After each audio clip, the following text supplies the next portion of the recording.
TinkerCAD tips. Welcome back. This is going to be part 3 of the Mickey Mouse tray design, where we're working on a design that can be printed on a single color printer, and these colored parts have tolerances built in so that you can snap them in place or glue them as need be.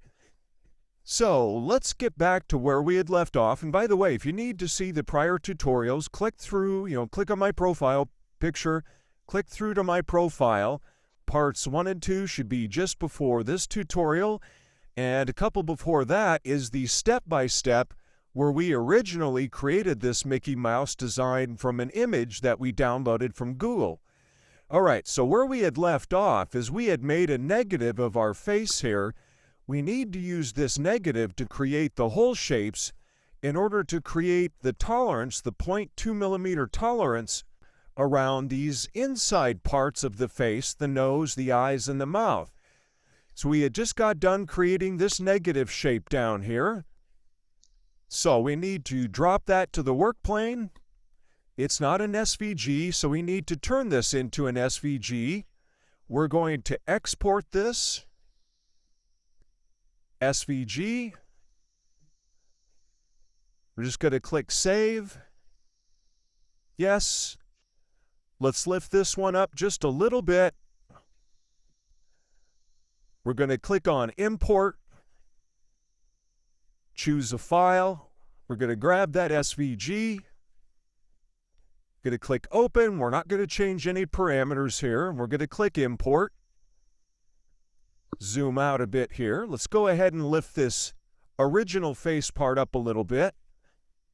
And then this part just straight up. All right, so here we have our SVG back here. Let's go ahead and change that to 1.5 millimeters. I'm going to shift select this blue part, L for align. I'm going to click on that blue part, down the center this direction, down the center this direction. Perfect. Now we can get rid of this blue part here, because we have our SVG version of it. Now with the SVG version of it in place, now we can start making our inner and outer outline hole shapes. So again, I'm going to duplicate, Control D. I'm going to change that to a hole.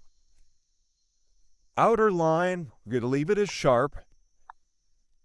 0.2 millimeters.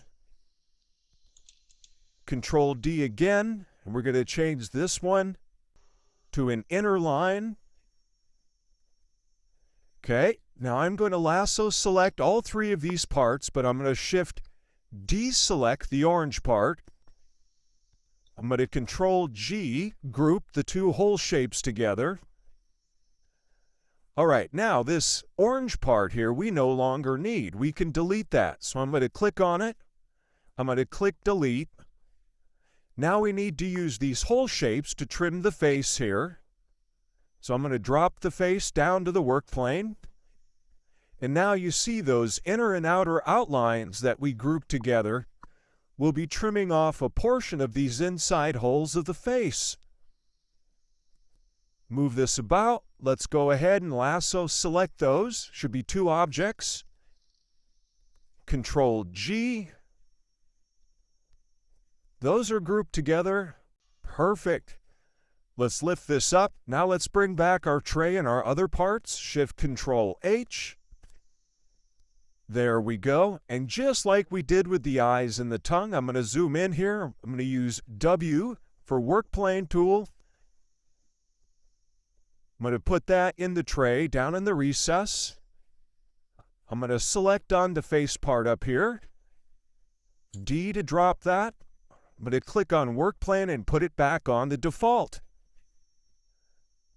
And there we have it.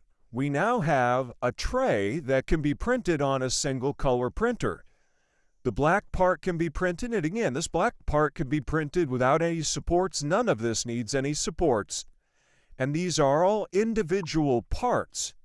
So I would select on this, export it as an STL. The eyes, I can lift those up here for a moment. You can see that. Let's put those back. You would export that as an STL, the face another STL, and the tongue would be another STL. And they should all fit pretty snugly in those recesses. Now, if you find it's too tight, then do this whole process, but instead of making your inner and outer outlines 0.2 millimeters, make them all 0.3 millimeters. You'll trim off a little bit more, which should allow your parts then to fit. So again, if we zoom in here and look, we now have a gap, a tolerance in between the tray and these colored portions of it, the eyes, the face, and the mouth. So there you go. Hope that taught everybody something about TinkerCAD and how to use the features of SVGs to trim off parts of objects. As always, like, follow, repost, let people know about my channel. Hope to see you on the next one. In the meantime, happy tinkering. Now go out there and let's get creative.